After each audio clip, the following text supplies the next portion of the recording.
Hola,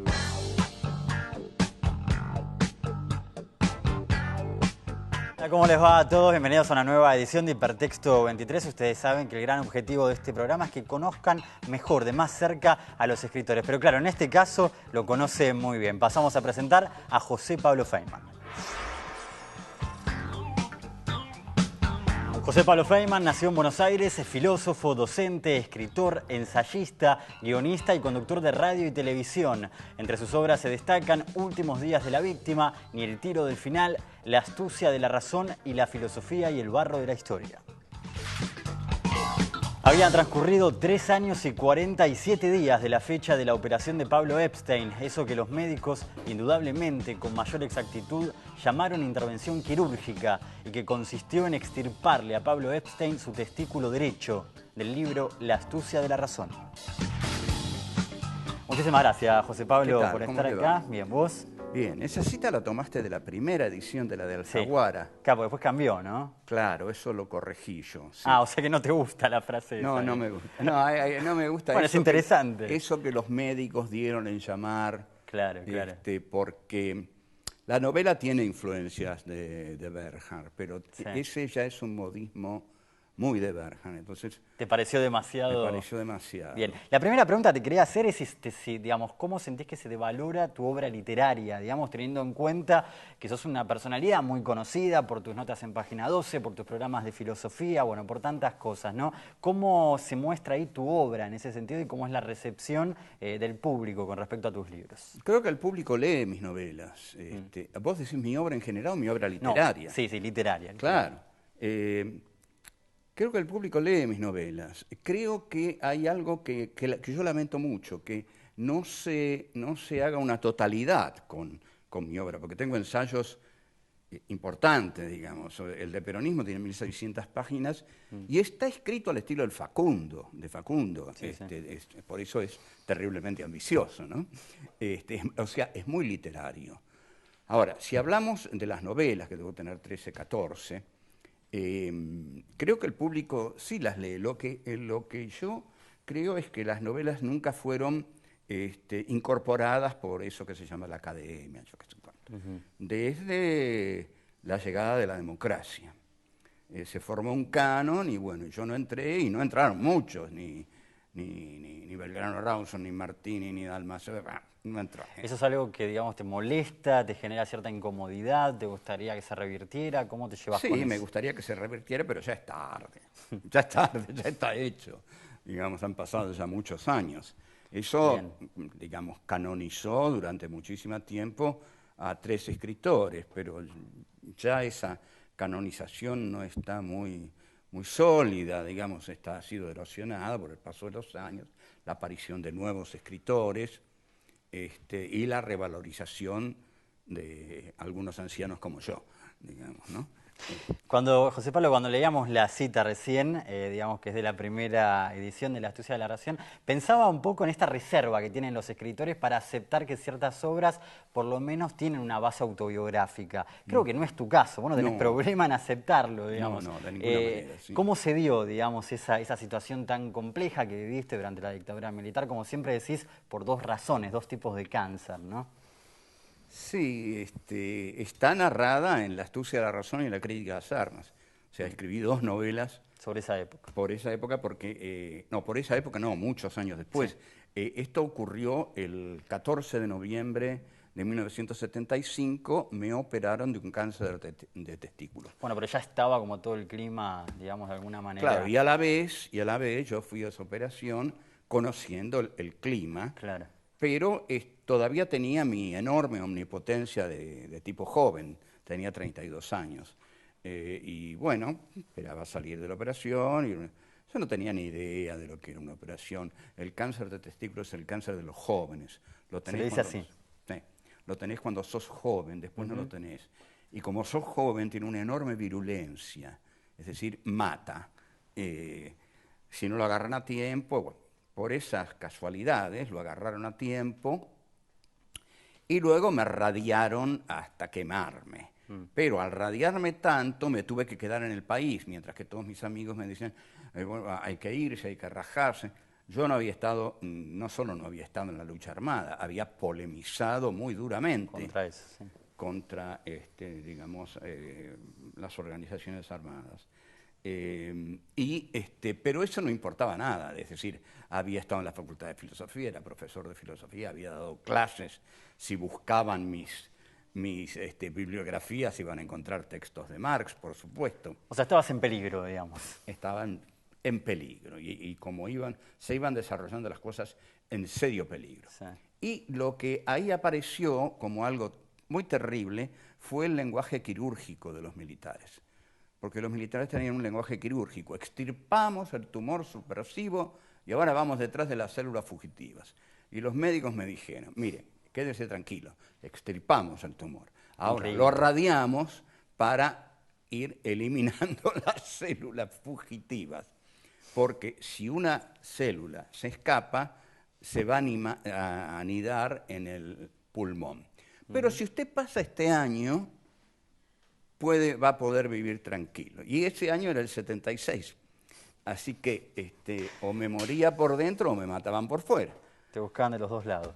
Claro, entonces eso derivó en una neurosis horrible, muy dura. El peor momento de tu vida, digamos, sin lugar a dudas. Peor, absolutamente. Como argumento es bueno, porque... Sí, para escribir, para escribirlo fantástico. es muy bueno, pero lástima que me pasó a mí eso. Claro. Yo hubiera dado cualquier cosa porque no me pasara eso, ¿no? Bien. El otro tema que sucede con respecto a tu obra literaria tiene que ver con cierta descripción al género policial, por lo menos por parte de la crítica. Sí. No sé si es tan así. ¿Cómo lo ves vos, digamos? ¿Te sentís como un representante cabal del género policial o pensás que trasciende tus novelas esa instancia? Bueno, hay novelas que trascienden. El género policial es algo espléndido, maravilloso, no tiene que ser Y en el cual te trascendido. sentís muy cómodo, además, ¿no?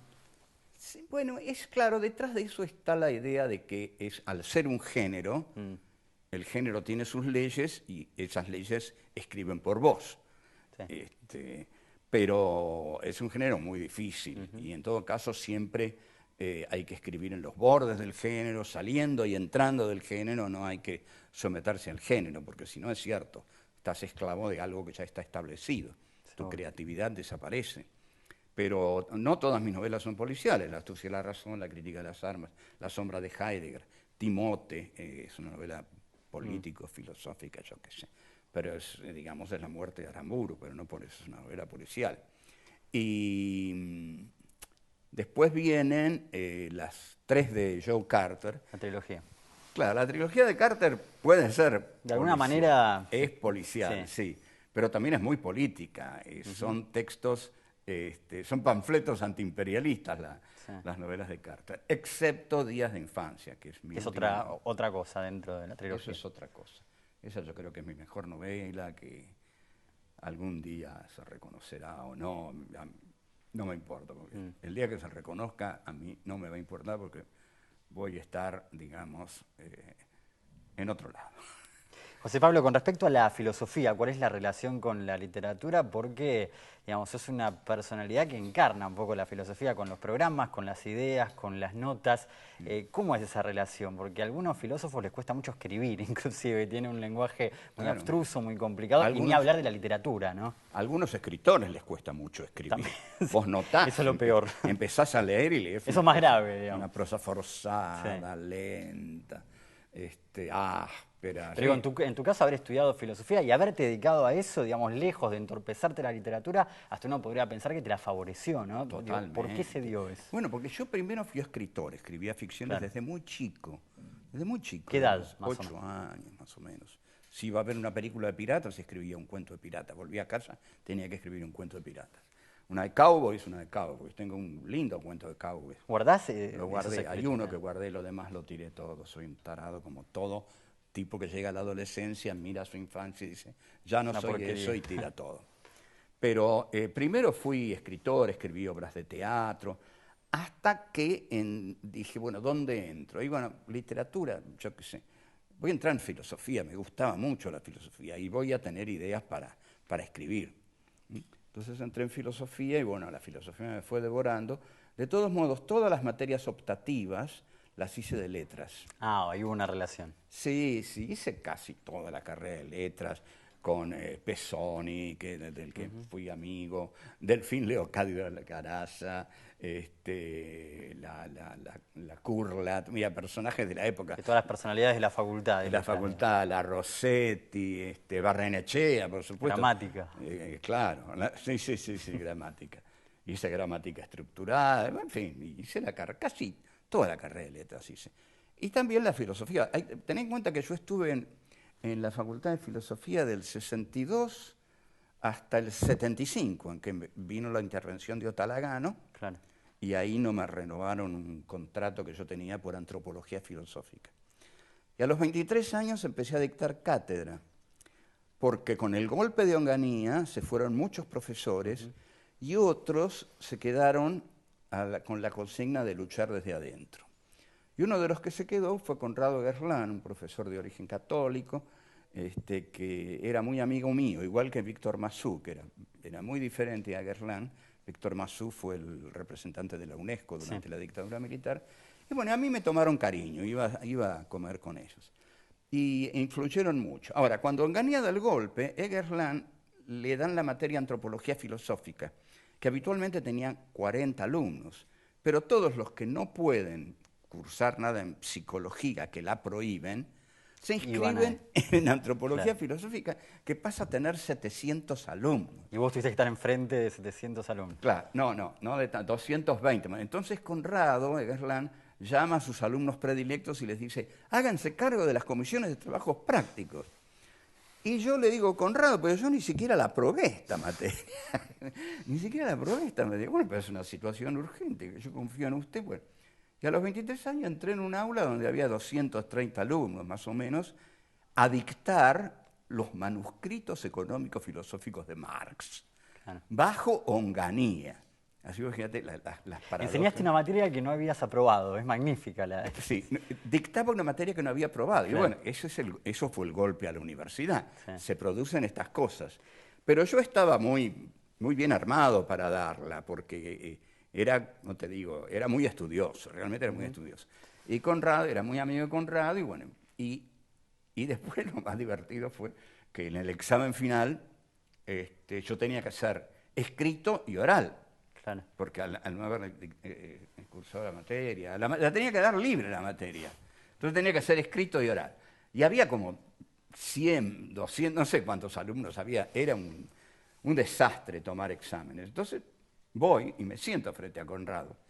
Y le digo, bueno, Conrado, este es el escrito. Déjese embromar, déjemelo, lo leo en casa, váyase. Me dice. ¿Qué era? Éramos muy amigos. Yo había ido a su chacra.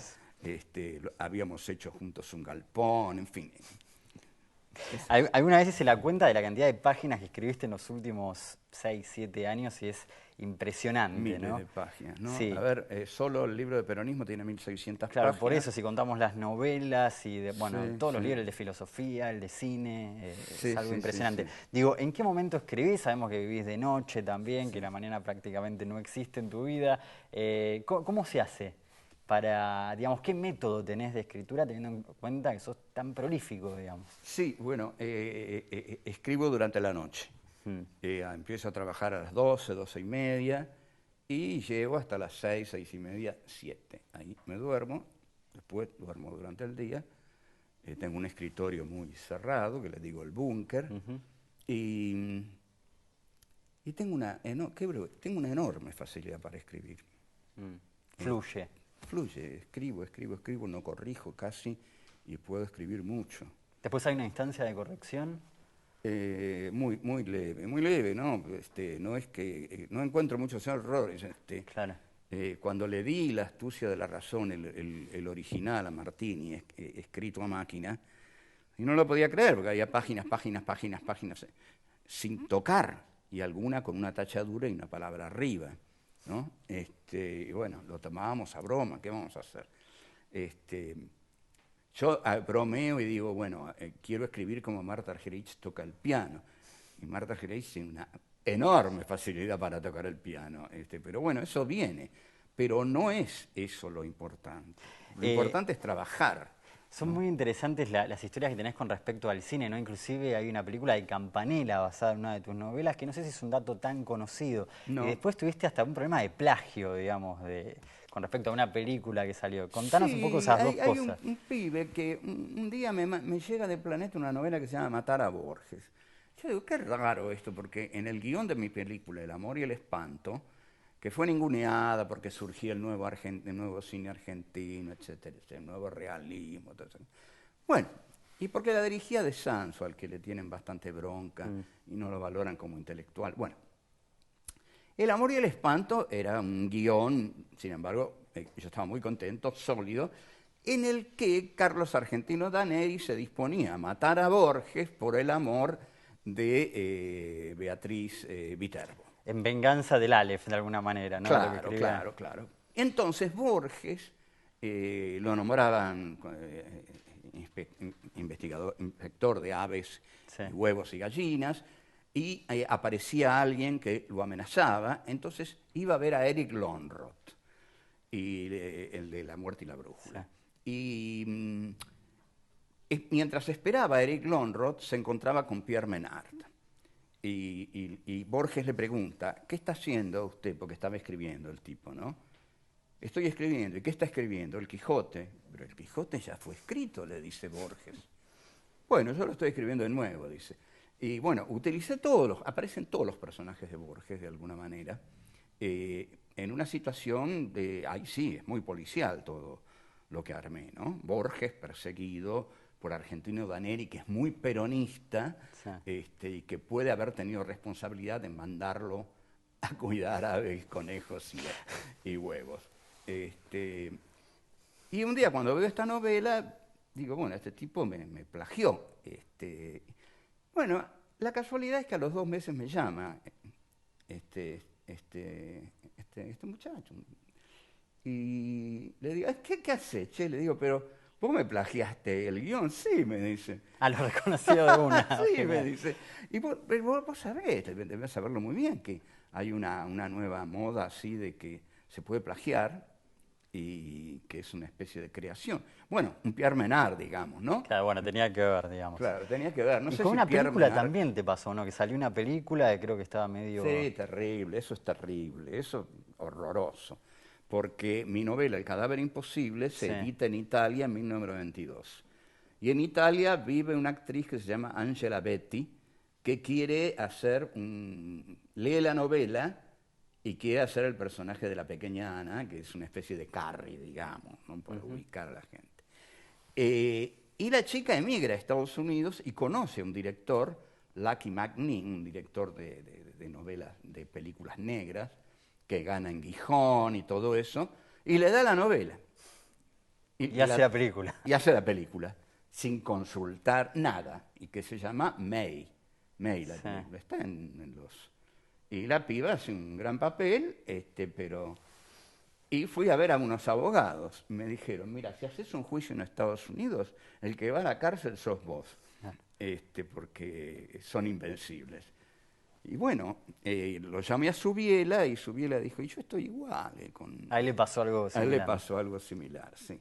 Así que nada, te tocan, viste, así, y nada, no podés hacer nada. No puede hacer nada. Complicado. Bueno, y la última, José Pablo, muy breve, tiene que ver con la literatura, digamos, teniendo en cuenta todas las novelas que escribiste, ¿qué faltaría, según tu opinión, para escribir? Supongo que mucho todavía, pero ¿qué tema por ahí te interesaría que nunca hayas hecho, que nunca hayas realizado? Bueno, tengo planeada una novela. Tema que nunca haya realizado, no sé. No sé qué tema. No. Estoy con una novela que se llama La dimensión desconocida del Dr. Hartman, que es una idea muy, muy interesante, porque es un tipo que se pone a ver en el futuro, más o menos, un futuro indeterminado. Sí. La serie La dimensión desconocida y toda la novela pasa sin que el lector lo sepa y que es la serie de La dimensión desconocida protagonizada por el protagonista de la novela. Ahora, no sé, tuve muchos encuentros con esa novela, con Planeta, con mi mujer, todo me dijeron, que no. Y ahora entonces voy a juntar mis cuentos Sí. y voy a escribir Sarmiento y Marx, conflictos y armonías entre Facundo y el Capitolio. Y por último vamos a dar la primicia que sale reeditada la obra completa, ¿no? La obra Sí, la literaria. obra completa narrativa. Narrativa. ¿Para Narrativa. cuándo más o menos? Así ya de paso le Y contamos. será para marzo o abril, así que espero que algunos lo lean. Una chica que es profesora, que es Sí. escritora, ¿verdad? Un día estaba alegremente sentada con su compañero y yo estaba hablando con él, que iba a hacer el reportaje con Horacio González y conmigo. Me dice, ¿vos sabés, José, que yo no leí ninguna de tus novelas? Alegremente. Y yo digo, ¿pero vos sos profesora de letras? Sí, sí, pero no leí ninguna de tus novelas. Bueno, es la compañera de... No le demos nombre. No demos José Pablo, muchísimas gracias Bueno, por haber muchas estado gracias a en vos, Hipertexto. muy amable. Y nosotros nos reencontramos la semana que viene. Muchas gracias por acompañarnos.